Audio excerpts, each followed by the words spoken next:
Hello, and thank you for joining me for this short CPD session on CPD. For those of you that don't know me, my name is Sarah Beard. I'm a dyslexia assessor, trainer and consultant. I've been working in the SPLD dyslexia field for over 28 years, actually, probably approaching 29 now. I started first as a tutor and then moved into assessing around the year 2000, around the year 2000, I moved into assessing. So I've actually been working in assessing for nearly quarter of a century. I still assess students myself. I run a training company, I run a tutoring company, and that keeps me very, very busy. Previously, I've actually run for many years OCR level 5 and level 7 courses to qualify individuals to become dyslexia specialists. So I have quite a wide understanding of the field of SPLD. Now I focus more on CPD. That's through the membership that I offer and also the mentoring that I offer as well. And I'm not only focused on sort of the assessment side of things, I advise on tutoring as well. I also consider myself an SPLD business coach. So that means I can help you with setting up your business. And I have a webinar on that as well.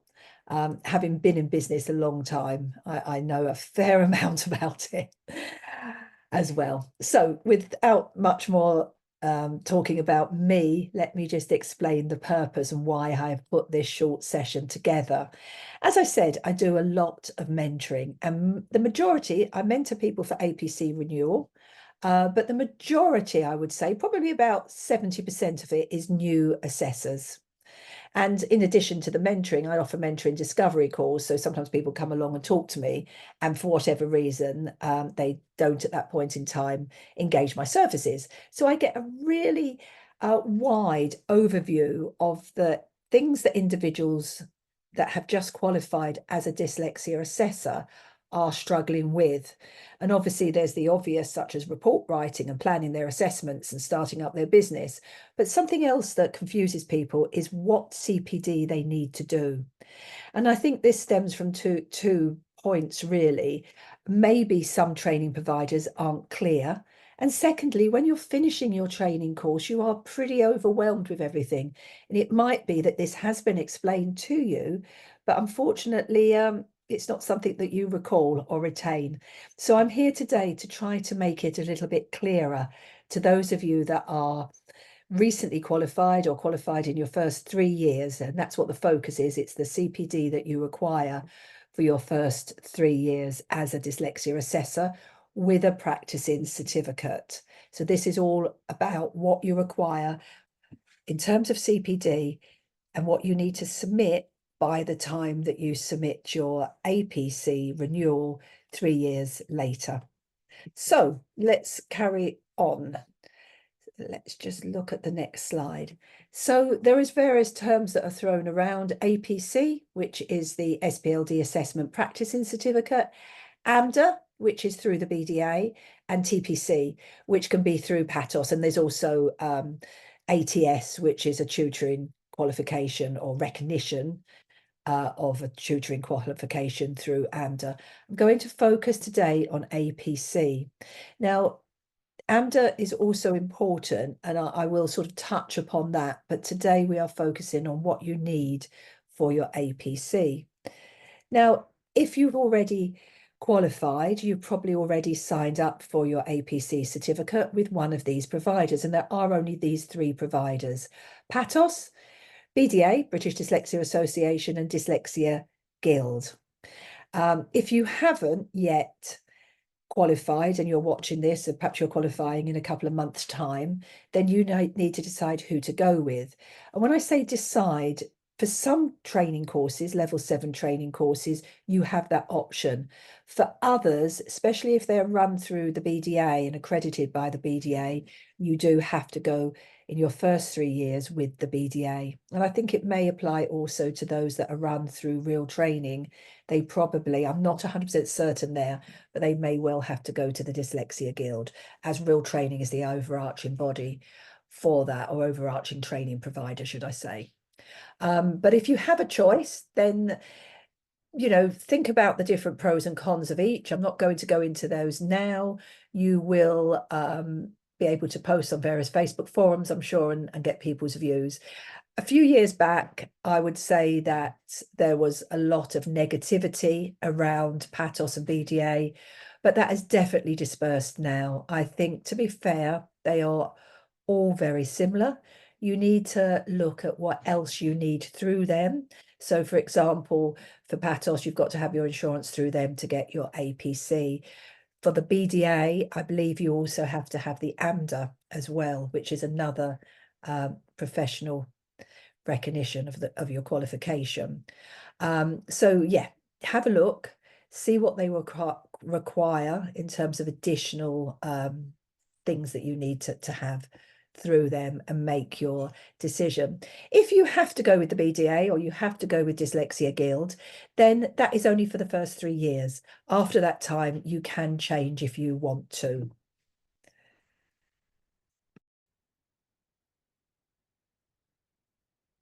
So let's have a look now at what's required for your first renewal.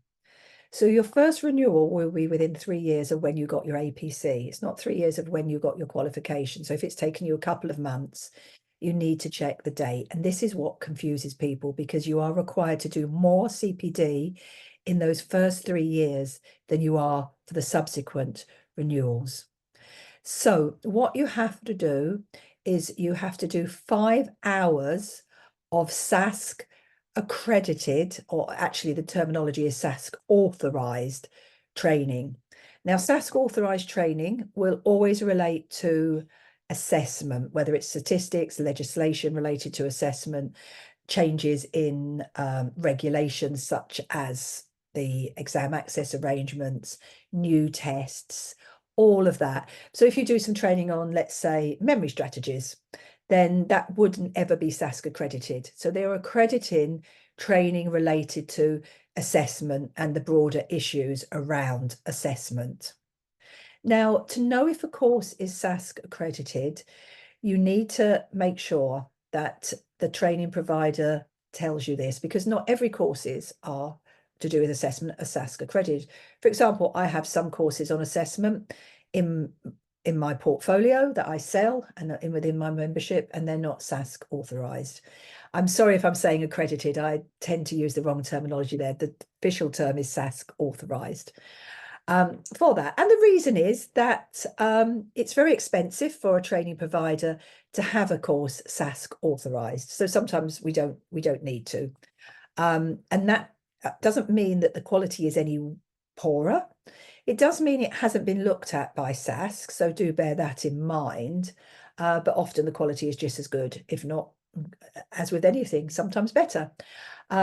It just means that it hasn't gone through that process and received that official stamp. We can only SASC authorize something for a year, and then we have to pay again for that. So consequently, you'll find that most of the SASC authorized courses are through the big boys. They're through the big providers. So PATOS have a number that are SASC authorized, and it will always say, PATOS are very good at saying how many SASC hours it gives you. BDA have a number of courses, Communicate Ed have a number of courses, and then there's smaller training providers such as myself. I've got 4 SASC authorized courses. I'm hoping to add more to my portfolio in time.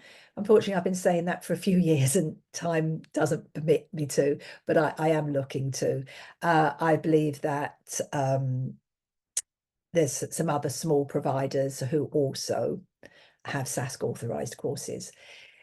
If you want to look and search for them, obviously you can go onto PATOS website and you can look through and you can see if it's SASC authorized. Alternatively, you go to the SASC website and all the training they have listed there has been SASC authorized. Unfortunately, it's a little bit difficult sometimes to find the course you want because it's all in alphabetical order. So at the moment, a lot of the courses at the top are around access arrangements, whereas my Y at 3T, being a W, is towards the end of the list.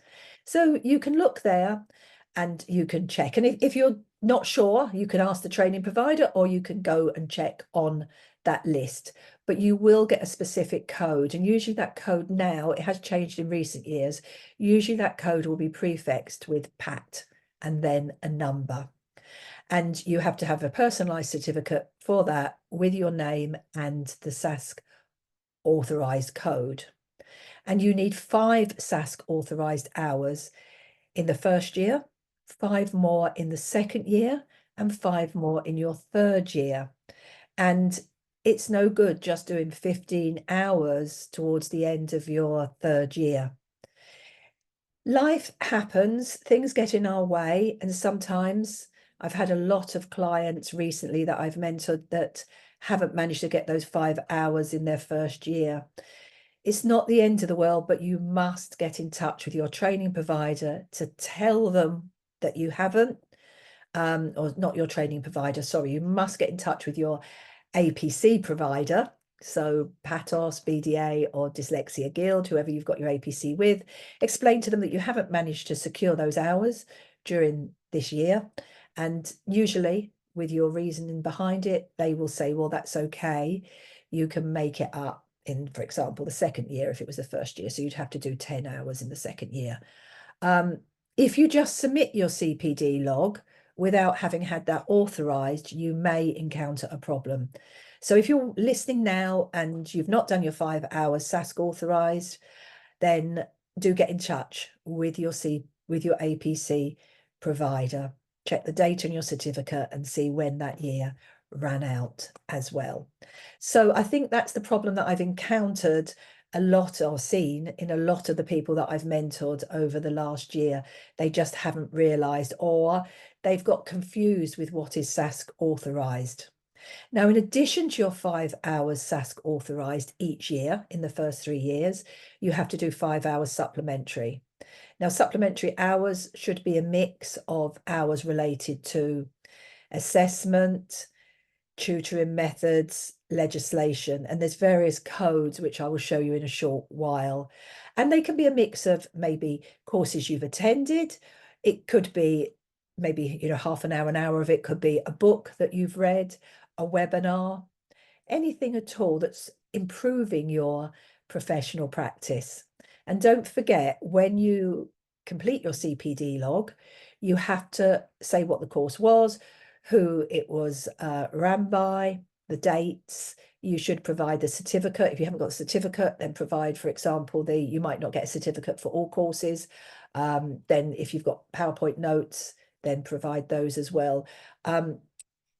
When I say provide, it does depend who your APC provider is. I'm with PATOS, so we've got an online system, so we just upload those to the actual entry.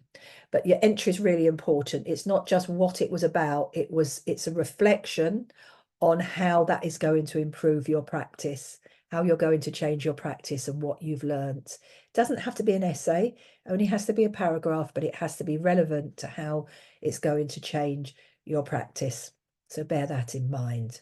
So just to summarize there, if you've just qualified and you've got 3 years before you submit your first APC renewal, you need 5 hours supplementary in the first year, 5 hours CPD SASC authorised in the first year, and the same in the second year, 5 hours SASC authorised, 5 hours supplementary, and the same in the third year, 5 hours SASC authorised, 5 hours supplementary.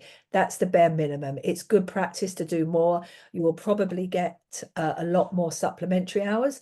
You may do another SASC authorised course, and you can put that then down as your supplementary, or you can put it down as SASC authorised. But just in the case of a scenario, say you did 7 hours of SASC authorised and only 2 hours of supplementary,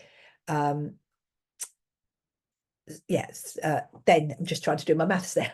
You might want to add some of your SASC authorised hours, just keep it to the 5 and put the 2 hours against your supplementary to help bump that number up. But to be honest, really, truly, as a new assessor, most new assessors will be doing ever such a lot more than 10 hours total CPD to help improve their practice as well. Very quickly, once you get into your second and third renewals, it does reduce, and then it's 5 hours for the whole period of SASC authorised and 5 hours for the supplementary. But I'm not going to touch upon that in depth today. We do have a slide on that here. So overall 20 hours, okay? And then once you get to your fourth renewal, you don't have to submit a report anymore. So I haven't touched upon the report because really this is just touching upon the CPD. But don't forget, it's not just a CPD log.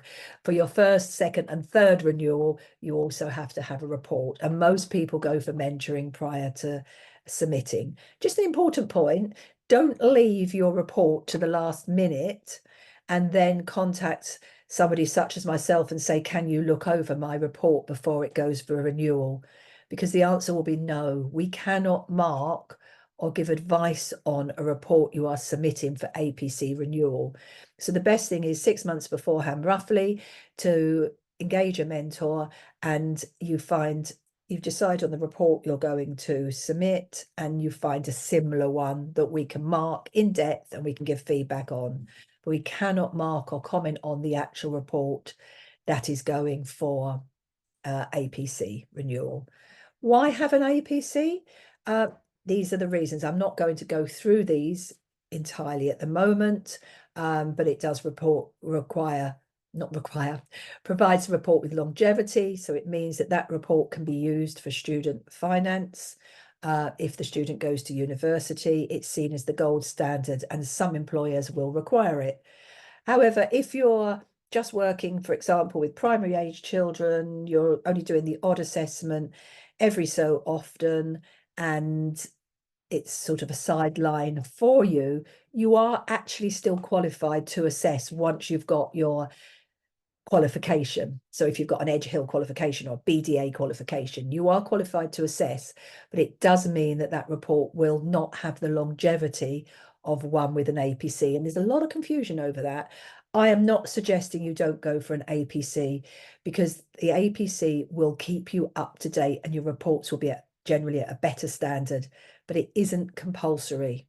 But it is compulsory. If you write a report for even say a 9-year-old and they then take that report when they're 18 to student finance, if you don't have an APC, they will have to be reassessed.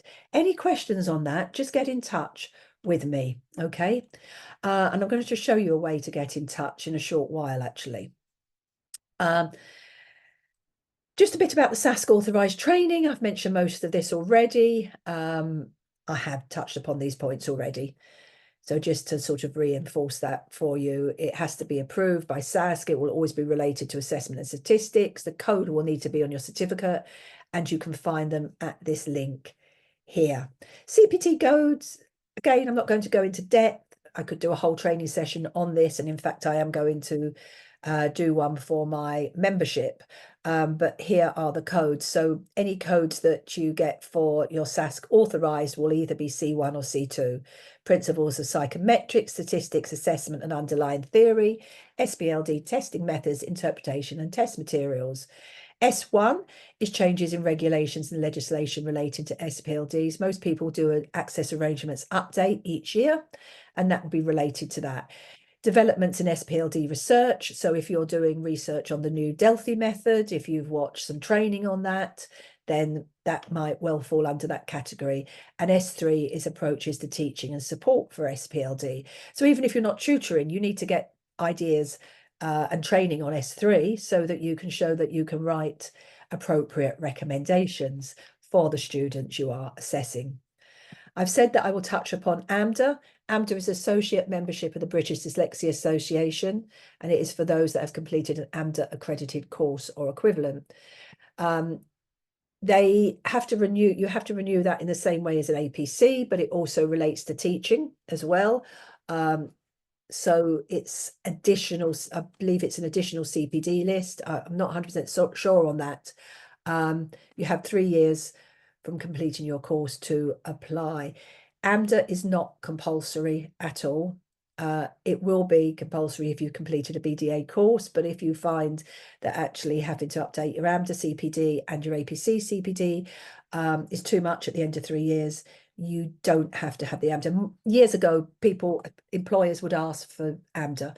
That was prior to APC. Now APC is the gold standard for assessing, but AMDA does incorporate teaching a lot more about your teaching as well. So as I say, I'm not going to go into depth.